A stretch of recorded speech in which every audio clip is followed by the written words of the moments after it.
Good evening, everyone, and welcome to episode 5 of Behind the Curtain. Tonight, we take a look at Phoenix Theater Company's premier outreach program, Partners That Heal. But before we do that, I have to cut to a short commercial break for a word from our sponsors. Now, our sponsor happens to be the Phoenix Theater Company. And we are here to announce that our Art Bar and Bistro has reopened, providing takeout service, curbside service. So all the delicious dishes that you have partaked in as you have gone to the theater can be packaged for you and brought out to curbside, along with a bottle of wine or a number of what we call our couch cocktails, or cocktails that have been named after some of our major musicals. And in addition to that, we have another wonderful way of you being able to support the theater through our Upstage Boutique. There's a wide array of unique gifts that have all been created and centered around either the theater company itself or some of the shows that we have presented. All of these things can be purchased and or ordered by going to www.toasttab, that's TOASTTAB, toasttab.com/Phoenix Theater. And Phoenix Theater is all one word with an RE. Lunch and dinner is served Wednesday through Saturdays from 11 a.m. to 7 p.m. So I certainly hope that you take advantage of that. Support the Phoenix Theater Company as much as you can, and enjoy our delicious food, cocktails, and unique boutique gifts. And now back to our show. Partners That Heal.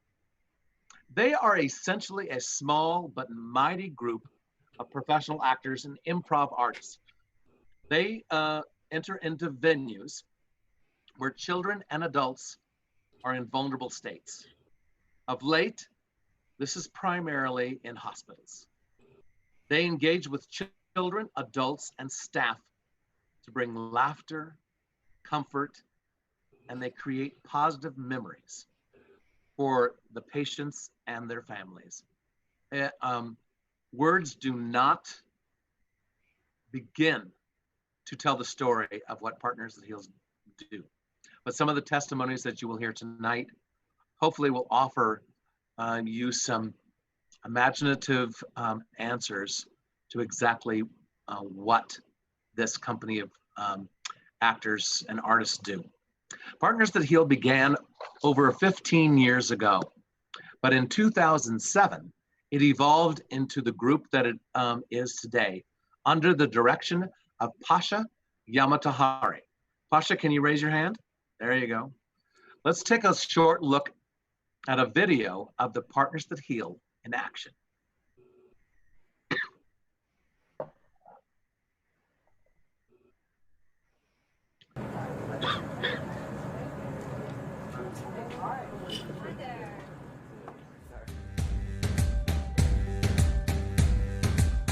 When they went in, they made the biggest smile on his face ever. And I thought to myself, they need to be here a lot. They need to make a lot of smiles. When I walk by a room and I hear like true belly laughter from a kid who's been real down in the dumps, or from a family who's super stressed out, that is so good for the soul that I wish every kid could experience that when they're in the hospital. What Partners That Heal do is so beyond distraction. Our children with cystic fibrosis, or our bone marrow transplants, or kids who have been here for so long and they've got to get up and move, and the last thing they want to do is get out of bed. But to get up and move and laugh and interact with somebody, it empowers them. So it's so much more than distraction. It is a therapeutic intervention with smiles and laughter that really gets the kids moving forward, progressing towards where we want, which is healthy. He's been really sick, and when they come in, he just perks up and gets to be happy and get to feel like a kid for a few minutes and forgets he's in the hospital. They really do solid work here.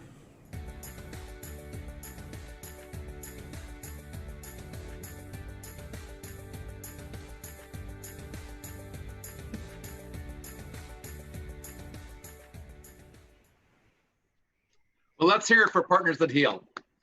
They're an amazing, amazing group. And you just got a glimpse of actually what they do. I would love to introduce the artistic director of Partners That Heal, Mr. Pasha Yamatahari. And ladies and gentlemen, just a little insight. Today is Pasha's birthday. Happy birthday! Hey, Pasha, can you talk a little bit about the program's mission?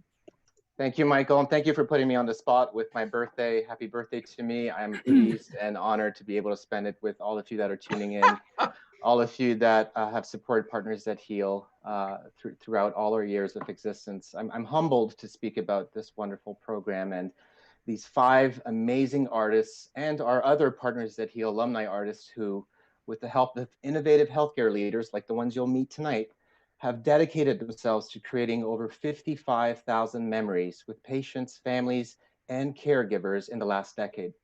At Partners That Heal, our beliefs are in 3 main. The first, improvisation is part of all of us. It is embedded in our neural architecture. It's not just some scary theatrical term. It's in all of us. And the second, that anyone in a place of vulnerability, whether physically, emotionally, or intellectually, is going to have negative imagination. You picture the worst. We as partners want to find ways to tap into positive imagination by utilizing our improvisation intervention techniques. And thirdly, and most importantly, if you allow yourself to be vulnerable or silly in front of someone that is already feeling vulnerable, you empower them. You create trust, you open communication, you encourage positive imagination and positive memories, regardless of condition or environment. But let's talk to the partners. I'd like to introduce you to the Partners That Heal Associate Director and one of the founding partners, Monsieur Brian Swice. Brian, could you describe what a Partners That Heal visit looks like for a patient and their families? Oui, Pasha, I will do my best.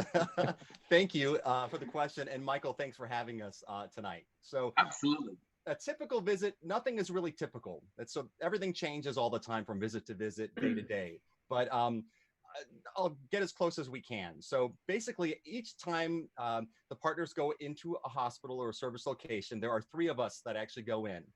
At the start of our day, we will connect with the Child Life Department, who you'll hear more about later. And what they'll do is give us a list of kids that they think would most benefit from a visit with us. So it all starts at that point. We'll make our rounds and go door to door. And first thing we'll do is knock on the door with a brief intro before going right in. We give them the chance to say yes or no, whether or not they'd like a visit. Most of the time they say yes. When they don't, we can usually coax them to say yes. But even if they say no, we don't take that personally. We know that may be the only chance they have that day to make the choice about who can or cannot enter their room. So it's all good no matter what. So once we get in, we start assessing the room, and that basically continues for the entire visit. We pay attention to body language, mood, energy level, pain level, even things down to the lighting in the room. Which will kind of affect how we interact with them and whoever else is in there, whether it's siblings, parents, grandparents, whatever. So from there, we do our own unique introduction in our own way. And then we'll converse and connect with them a little bit, getting to know them a little bit better and telling them about us to make them feel more comfortable with us being there. And then at that point, it helps us decide which sort of icebreaker or distraction technique or activity we're going to do with them. If there are other family members in the room, whether it's parents, siblings, grandparents, aunts, uncles, we had them all. We try to involve them in some way, whether it is just getting information from them or involving them in the activity. Sometimes they may just participate sort of passively, but it's always great to see them reacting to their kids reacting to us. So oftentimes they'll say something like, I haven't seen them smile in a long time, or I've missed hearing them laugh, and we love that stuff. Or they'll learn things about them through what we do that they may not have known before, or they'll be surprised. We had a kid earlier this week who had said she liked to sketch, but mom said that she was really shy and she never showed her sketches to anyone. And at that point, she pulled out her sketch pad showed us one of her drawings and actually explained everything about it, which was awesome. And Mom was so surprised. So you never know what you're going to get, but there's just an example for you. So we love it no matter what. Thank you, Brian. I think we can talk about it all the time, but I know that we're going to pepper in a few games this evening. And I know about a birthday boy whose name is Michael Barnard, whose birthday is tomorrow. Now you're on the spot. So, Brian, is it possible for us to maybe do an icebreaker game right now just for fun for the birthday boy tomorrow, Michael? Well, of course, I could never say no to the birthday boy, Michael. So are you in for this, Michael? Sure. Okay. So we're going to play a game called What Are You Doing? And let me explain it really quickly. It's like charades with a twist. So you are going to pantomime an action, and Pasha is going to ask you, hey, Michael, what are you doing? Instead of saying what it is that you're doing, you're going to say something else while continuing with your action. So Pasha will start acting out whatever you said. Liz will ask him what he's doing, and we'll go down the line until we get all the way through. Sound good? Sounds good. All right. Here we go. Go for it. Michael, what? Michael, what are you doing? Oh, I'm jumping out of a volcano.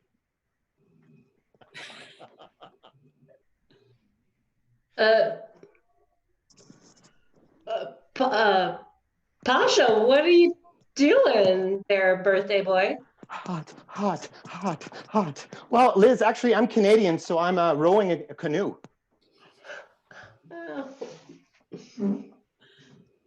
Liz, what in the world are you doing? Oh, I'm painting a gorgeous masterpiece. Oh, yes. Ooh, Mike, what are you doing? I am flying a kite. Ooh. Woo!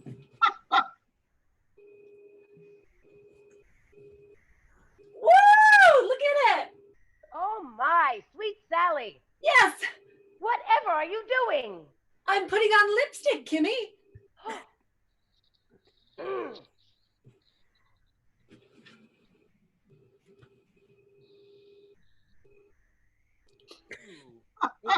My dearest Kim, what are you doing? Oh, dear Brian, I am baking a cake Oh. for Michael's birthday and Pasha. That's awesome, you guys. And great job. Great job. Michael, did you have fun? I did. What was your favorite moment? All of it. That's the best answer. All of it. Okay, great. And I loved Sally Joe flying a kite in the Hawaiian Islands or whatever island she's on. It's actually Ireland, Michael. Ireland, okay. Yes. I'm in Great Hawaii. weather for kite flying there. Thanks, partners. That was fun. You kite flyers and Mike Lawler, you're a great kite flyer. And Michael Lawler, as one of our partners, we know that we're not there to just entertain. What have we learned over the years by being partners and also learn from Child Life? One of the things we've learned, Pasha, is that what we're going for is establishing a positive relationship with the kids right off the bat.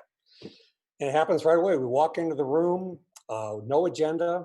They know, the kids know they can trust us. We can establish a rapport, and they let us know what our next step is going to be. Sometimes we're there to listen, be a sounding board.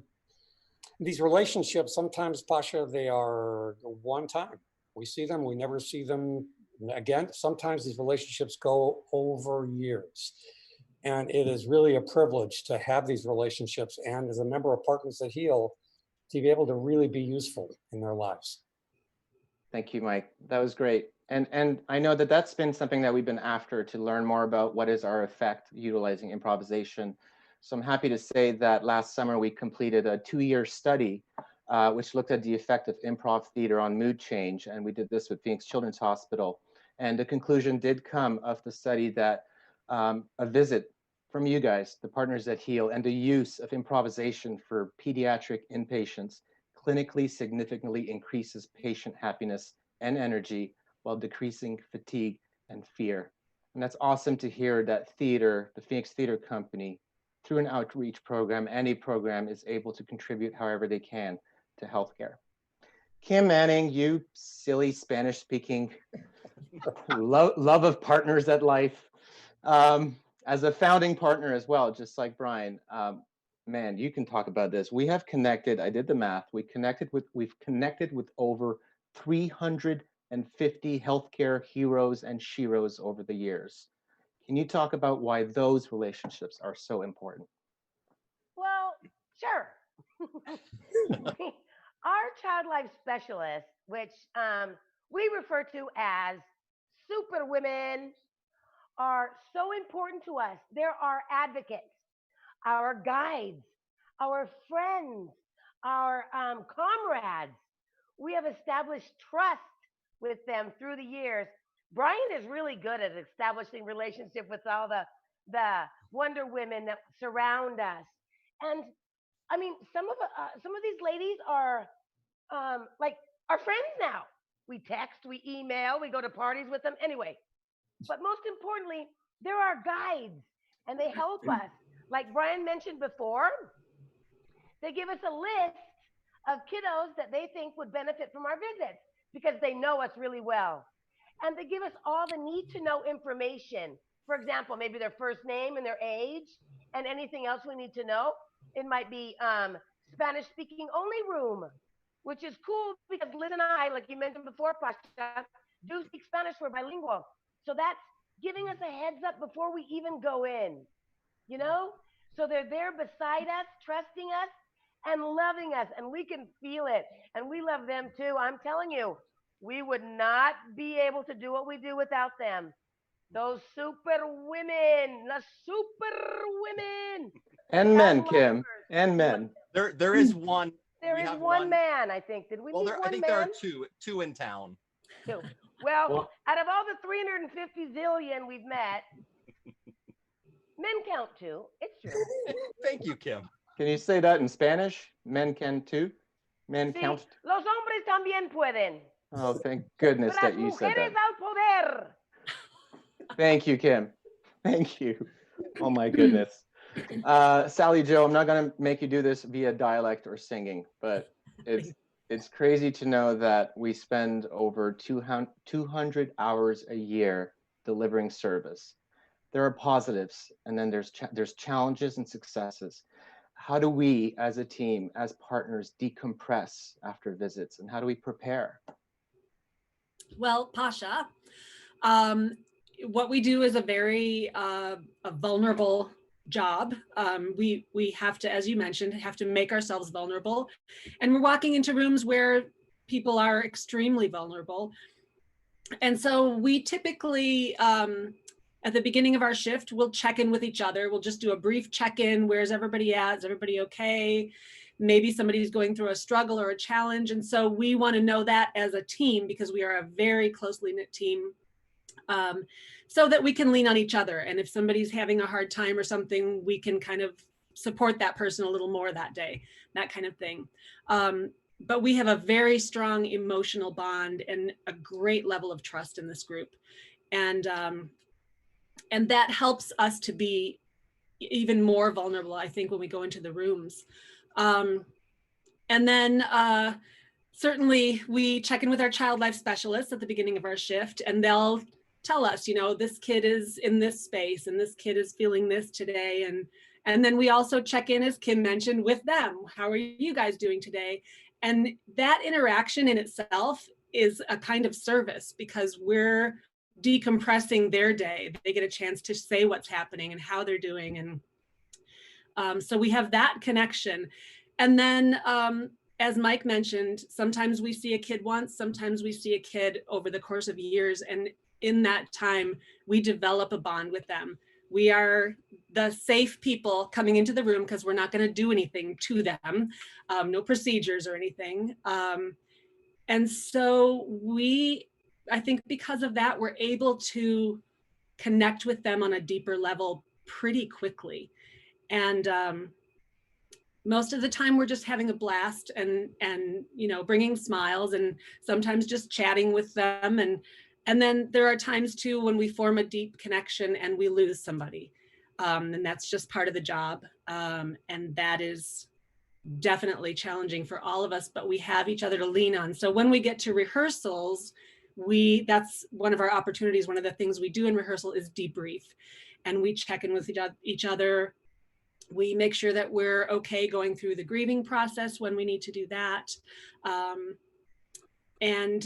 Mostly we're just this amazing bonded group, which is fantastic. And it spreads out to the child life specialists and the staff and the kids. Thank you, Sally Jo. And I'm glad you talked about the tough part of this job and how we rely on one another. And one of the things for those of you that are curious is the weekly rehearsal. Part of that rehearsal is just decompression. It's an opportunity for the partners to, in a safe space, talk about what they learned throughout the week and the challenges that they've gone. But we definitely rely on our child life specialists and managers to help us out through that. Thank you for speaking about that. You did say the word safe and being safe space. And then now I'm going to ask Liz, as our newest member to Partners That Heal, you joined a year and a half ago, I believe. Why would you want to leave a very safe space and come into something this challenging and rewarding? Why would you ever do that, Liz? Why? Why not? Why? Why? I know all of these wild partners of mine. Actually, they're wonderful and welcoming. Who knew? I know. It's it's actually it's been wonderful. I've really enjoyed my time with the partners. It's incredibly humbling to get to go into the hospitals and meet with the patients and the families. I have so valued learning from my partners' experience and techniques. And like Sally Jo was saying, so much of it is about working off of each other and learning how to trust one another. So that's been really fun to do. And already I feel like no matter what, I know that each one of them has my back. And to be able to go into a place together and know that every single one of us, our ultimate goal is about that person in front of us and the family in front of us. And for me, like, that's a beautiful thing. And so I'm just really grateful that I get to play with all these people. Thank you, Liz. Hey, partners, I feel we're ready for a bit of a stretch. Let's try one of our brand new games called buffering. Those of you that are at home, you can try it out too. But what happens when you're doing one of these and you suddenly have to buffer? 1, 2, 3. Great, our Wi-Fi signal is back. Oh, Brian's still out. Our Wi-Fi signal is back, everybody, but Brian's still stuck there. Now he's back. Back to you, Michael. Well, thank you, partners. As you've heard, the Partners That Heal can reach children and adults when they're in complete isolation. And they're there just to remind someone that there's someone out there to lift their spirits, to make a difference, and to leave a memory behind. The Phoenix Theater Company, I've always believed, is much more than just an entertainment company. It's an organization that uses the arts to articulate someone else's message. It's also there to comfort, to teach, to provide hope. We are in very trying times, as you all well know, and we are all in this together, fighting this very strange and bizarre and overwhelming virus that is taken a stronghold on our world, on our planet. So these are trying times for organizations, for everybody, but organizations that depend upon people gathering together so that they can be comforted by others is particularly difficult at this time. The very thing that we as artists do, it's part of our DNA, is something that we cannot do. The best we can do is to stay away. And that is how Partners That Heal has felt being deemed as a non-essential individual going into these areas of vulnerable adults and children until something recently has been discovered. And Pasha, I would like for you to tell us a little bit about how Partners That Heal has begun to counter this accessibility to the very people they need to offer services to. Thank you, Michael. As someone that in my youth spent a lot of time in hospitals, I can only even begin to imagine how things are. And quickly coming back from Japan and quarantining myself immediately and realizing what was going to happen to Partners That Heal and us not being able to help however we can, we realized nearly a month ago that we have to be innovative, and that the word actor has the word act in it. We have to act and not be passive. And we knew that although we cannot enter a patient's room, there's got to be a way for us to enter a patient's life. And we wanted to find a way to help the essential healthcare workers at the front lines however we could. And we've developed this for many years, this program, and it's with champions and good friends like the ones you're about to meet from Banner Thunderbird Children's, Wendy and Courtney, and our good friend at Mayo Clinic, Catherine Cuff. We created Partners That Heal Live. Let's take a quick look.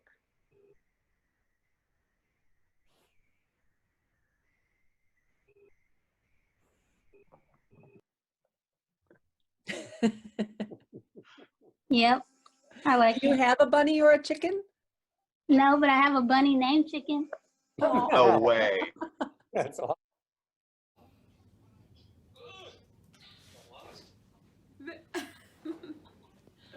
So Avery, okay, so we know that you like sharks and dolphins, you like rainbow, you like yellow, pink, and orange, you like playing hide and go seek.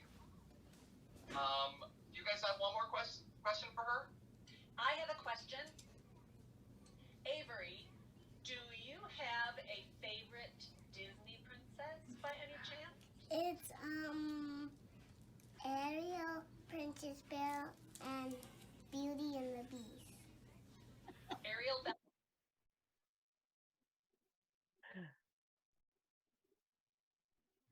I'd love to introduce at this time two longtime champions and founding collaborators of Partners That Heal, Wendy Pocker, Child Life Manager, and Courtney Smith, Certified Child Life Specialist from Banner Children's Hospital at Banner Thunderbird Medical Center. Almost a month ago, you gave us input on this potential idea, and you were the first to help launch Partners That Heal Live 3 weeks ago. And actually, that is video from that first ever visit. Wendy, in your position, why was it important to launch this initiative for you and Banner? Well, I mean, as we all know, the times right now are very, very difficult for the kids that are in the hospital. They are permitted to have one parent at the bedside for 12 hours at a time, and that's it. So there's no volunteers, there's no other family members, no friends. And one of the things that all of a sudden we realize when we count on Partners That Heal to come in twice a week to visit our kids, and all of a sudden they can't come in. When you guys presented to us this amazing idea of being able to do it via Zoom, it was like, okay, whatever we have to do to make this happen, we know the impact that this has on the kids and the families while they're in the hospital. And as you guys have said, especially the kids that are in the hospital right now, you know that they're really, really sick. Some of our kids have been in the hospital at this point for over a month, going on close to 2 months. And for them to know that once a week or twice a week, they're gonna have really their own private, personalized, I kind of see it as a comedy show, because all you hear from the rooms is laughter and more laughter.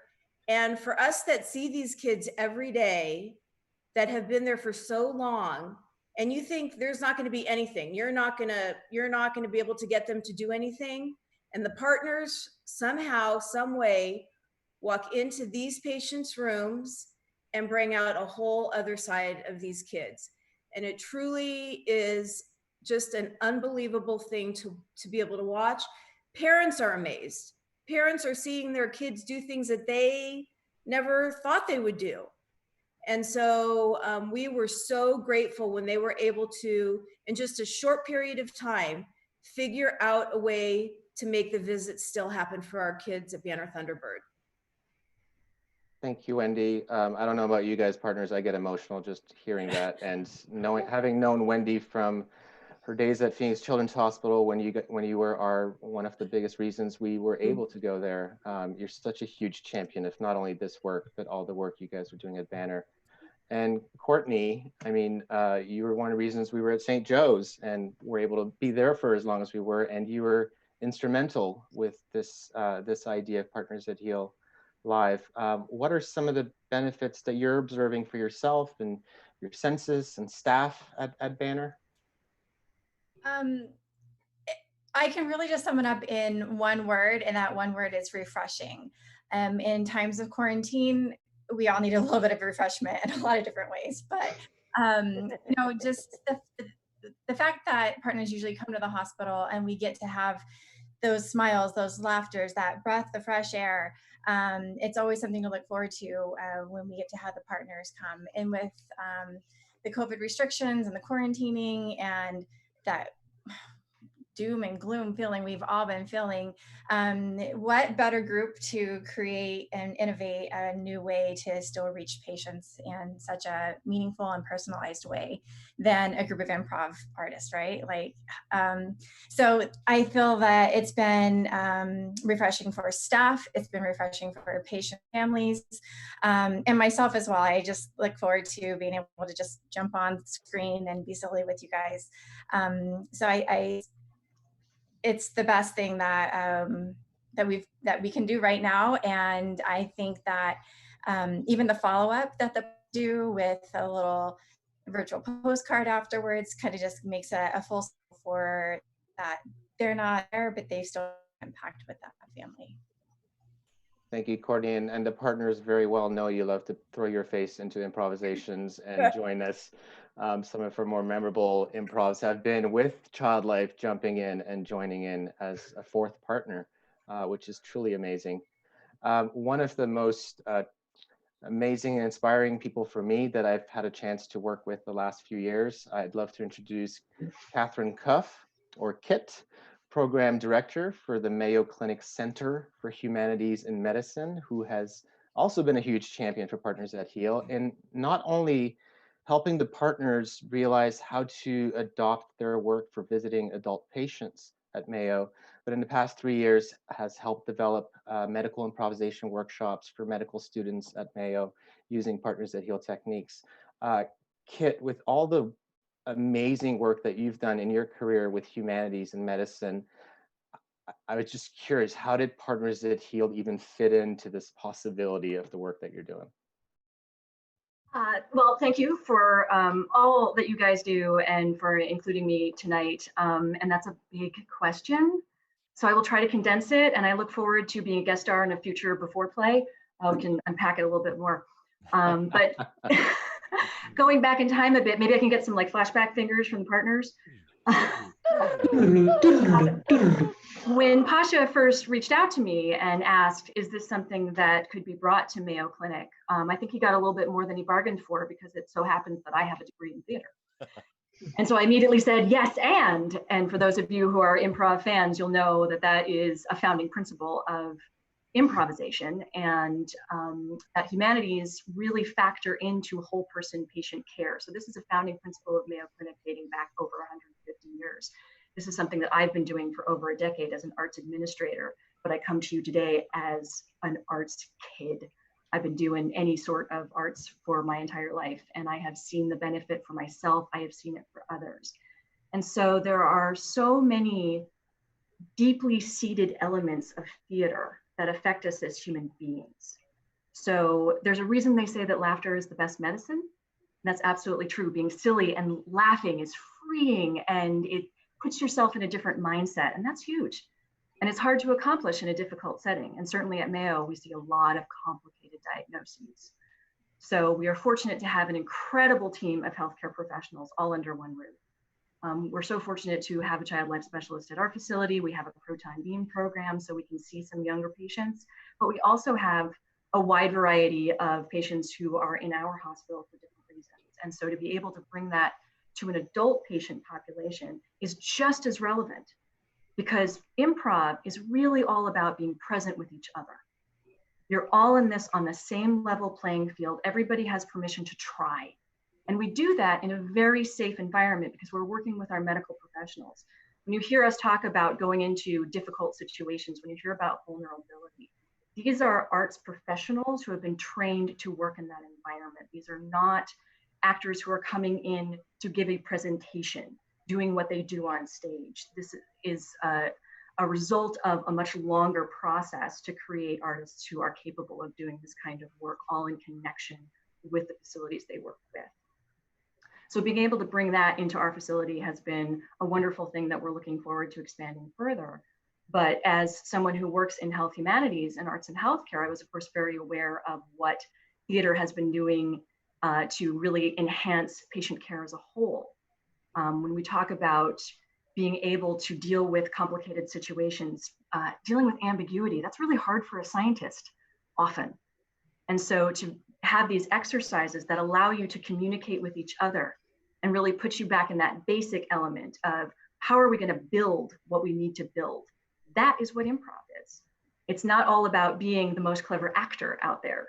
Certainly we put that on the professionals, but being able to take those elements to these settings and give healthcare providers of all ilks these extra tools to help them in their day-to-day work is huge. So I was so grateful for Pasha being willing and building that scene with me. So we've been able to develop several workshops that we've delivered to residents, to allied health students. We've been at medical school orientation for the branch of the medical school that is on our Phoenix campus and our Scottsdale campus. So we're thrilled to have that ability to bring that to these different audiences and participants. And the sky's the limit. Thank you, Kit. Our development manager says that you look amazing tonight, and all of that was so truly eloquent. I will never forget how nervous I was, partners. I don't think I ever told you. At one of the medical improvisation workshops, there was, I think, 10 or 12 anesthesiologists. Is that right, Kit? Yeah. And these guys, they were not having it for the first 5 minutes, but by the end, they could not stop trying to be funny with one another. And it was just such a huge shift from the beginning. So it was just, if those anesthesiologists are out there, just, we got you. We got you. Thank you, Kit. Thank you, Wendy and Courtney, for believing in Partners That Heal and your help and support in finding a way to let us enter patients' life in this digital way. We wouldn't have been able to feel like we're servicing the community. I'm happy to say that we are now close to returning to visit our friends at Ryan House in some ways. So hello, everyone at Ryan House. I know that.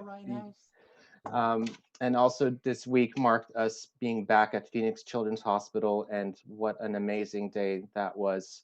I think it's time again for a game, though. I think it's time for us to just stop talking and doing. So let me pick on the birthday boy again, Michael Barnard, whose birthday it is tomorrow. Brian, do you wanna mess with Michael a little bit?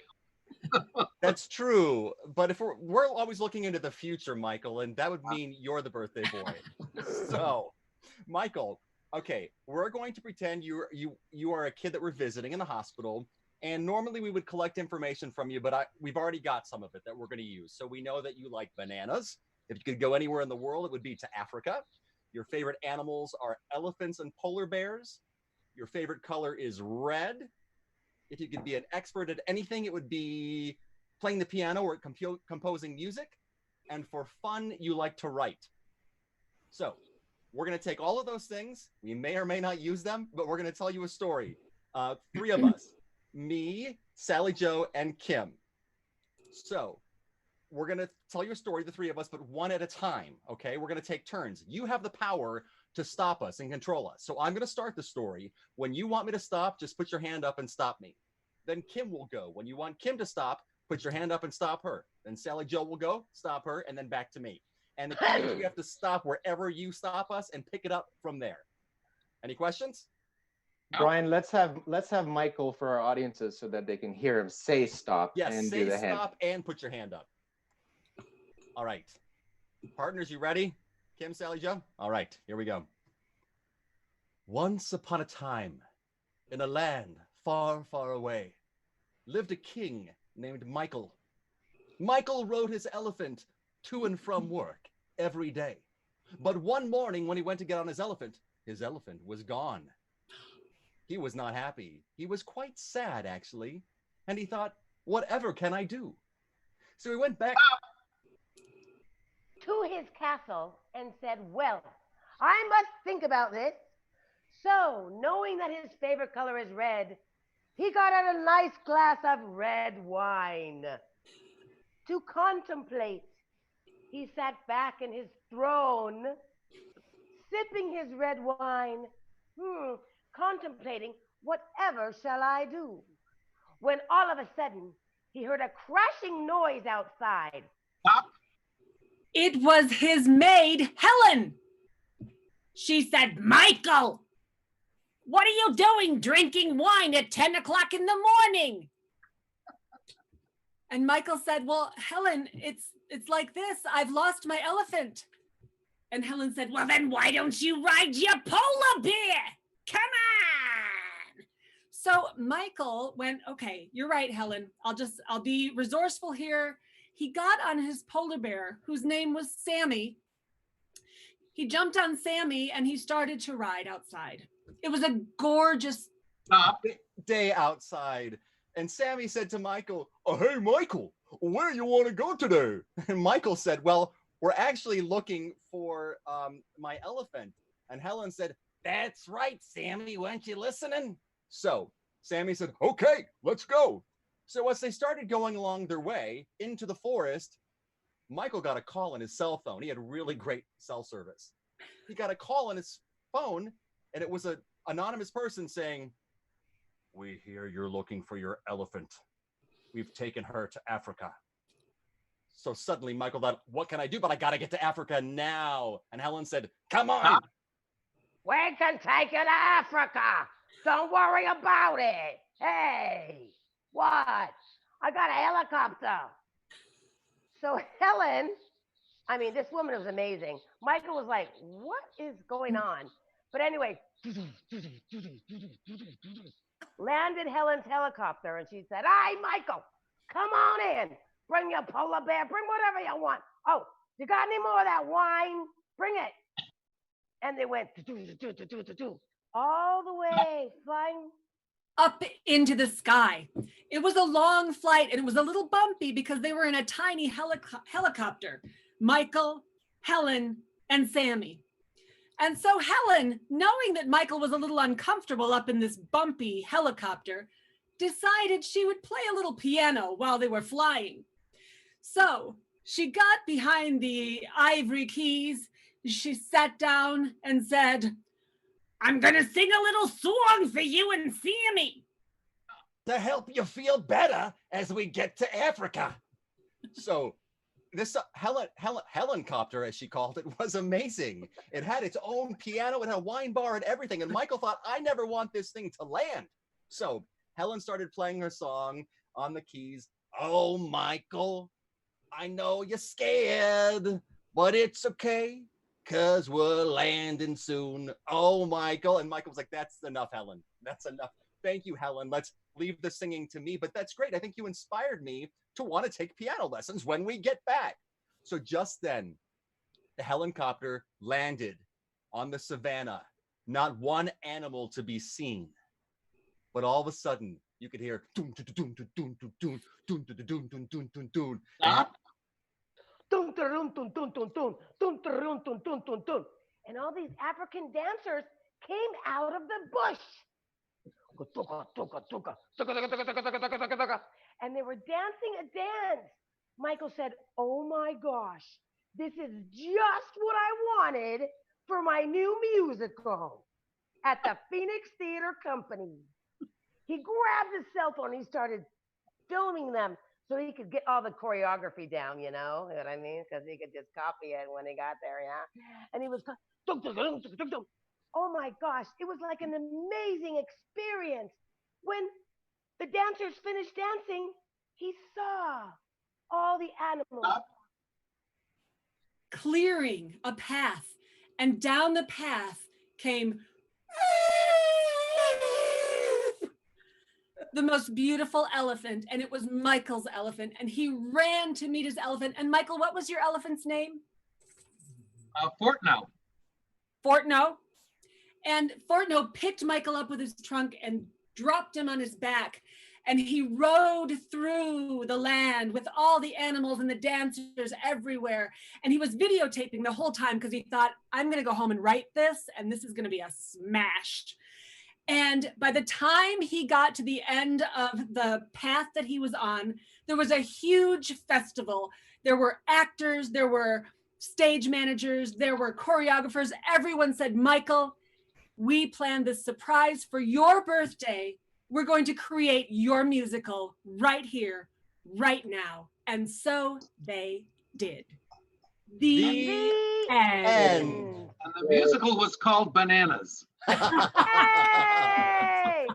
Oh, that's right. We forgot to put We bananas didn't get in there for yet. you. That's the extended cut. Great job, Michael. What was your favorite part?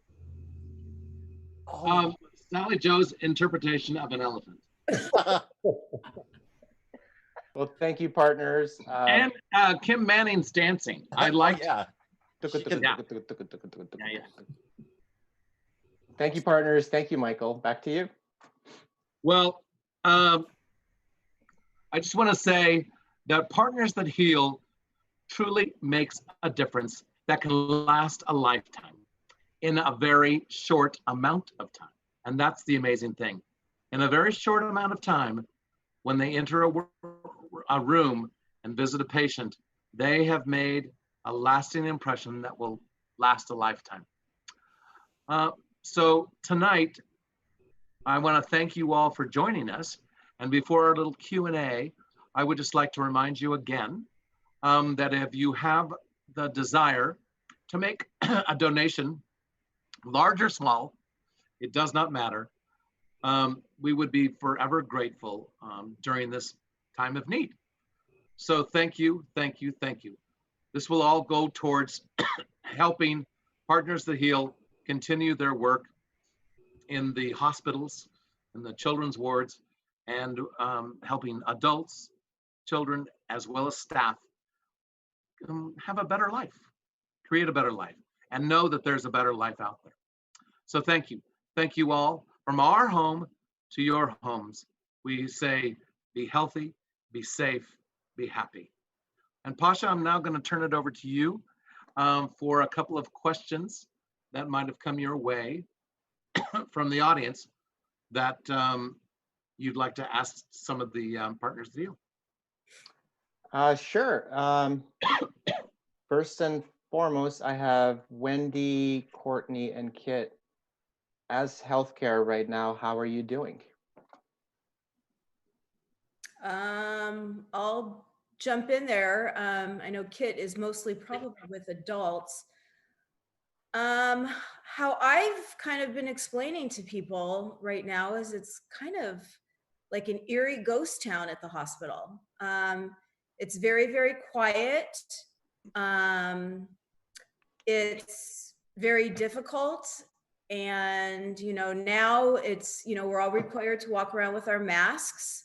So until you really get up to somebody and you see who it is that you are walking by, it makes it very difficult. But really, for the most part, I would have to say that it's very quiet and kind of a difficult time in the hospitals right now. Thank you. When Courtney or Kit, do you want to jump on that, or? I'll say, yeah, it's definitely different. It's taking some adjustment to get used to the new flow of things. But at the end of the day, we're just there for the patients and the families, and trying to help them stay connected with each other and make their experience as best as we can for what they're going through. So if it doesn't challenge you, it doesn't change you, and change isn't always bad. So it's different. And I was trying to find on my phone a picture of you, Courtney, that you sent us with you in full garb the other day as you were deployed to not work in child life and help the hospital out. So I just wanted to mention that yes, there's child life aspect, but the redeployment of you guys at the front lines is very, very inspiring, and just our heart goes out to you guys. Thank you. A shout out to everyone on the front lines and all the work that everyone, both inpatient and outpatient, are doing. Certainly our facilities in town have been prepared for this kind of scenario. We're doing absolutely everything that we can to maintain a very safe environment and be there for our patients whenever they need us for whatever reason. So I've been fortunate to be able to deploy home, as we say, what I like to call the Humanities and Medicine Mobile Command Unit. And we're adapting our programming to do anything and everything that we can for our patients and our staff and our learners. Thank you, Kit. We have a question from chat. Do you go into assisted living centers? Would you perform for a group of residents in the center? That's a great question. I know prior to, obviously, our world's changing. Partners That Heal, our partners, and Michael and the theater, we were looking at all ways to connect with the community as a whole over our existence of over 10 years now. We have been able to service over 30 different Valley locations, whether it's healthcare or St. Vincent de Paul, for example. So we do cater, as Kit mentioned and the group mentioned, regardless of the human connection and what they're going through, we cater our improvisational intervention techniques to that audience. So I know we'd love to go back out there and see as many people as we can, but thank you for the question. We absolutely would love to do that in the future. Pasha, I just wanted to add, if I could really quick, when you talk about the people that you visit in the hospitals, one of the amazing things too, and especially for us right now, is that we are seeing an overabundance of behavioral health, suicide, a lot of kids with anxiety, stress, much more so than we were maybe seeing a couple months ago. And so when you've got teenagers like that are just in such a bad place, but they open up and they engage, and it's to be able to see them with partners these last couple weeks has been really amazing to me because of the population that we are seeing a lot of in pediatrics. Thank you, Wendy, for saying that. I appreciate you talking about all the populations that are at risk right now. We have another question, and I have a feeling I know who sent this, but who designed your snazzy outfits? Well, the logo is created by Mel Dillman a few years ago. It was our rebranding for Partners That Heal, in basically having not only hearts, but also the different faces of theater, tragedy, and comedy. As for the shirts themselves, Wendy, why don't you speak about that? Well, Courtney, we have to show our shirts too. Yes, you do. All the shirts are made, yes, by my wonderful husband, Jim Gordon, and his company, North Star Identity. So he does some amazing stuff for Banner, and I am proud to have him as my husband, and all the wonderful things that he's done for Partners, for Banner. So thanks, Jim. We love Thanks, you, Jim. Looks like that's all the questions we have for tonight. I just want to thank Michael for inviting the partners and myself, and thank Wendy and Courtney and Kit. And to all of you, stay safe, stay strong, but let yourself laugh when you can. Be silly. Be silly with yourself and with your families. Next week, we will be doing a behind the curtain about everything that happens during a technical rehearsal before a show actually opens. So if you ever wanted to know how a quick costume change, how can somebody change a costume in 9 seconds? How can an entire orchestra know when to come in and follow a cast member, especially if a cast member happens to make a mistake? How do sets that weigh almost 2 tons get on and off stage in seconds? All of that and more will be found when we do Behind the Curtain, episode 6. So please join us then. Have a great night. Partners, Good night, find an everybody. exit. Partners, find an exit. I'm taking the elevator. Yeah.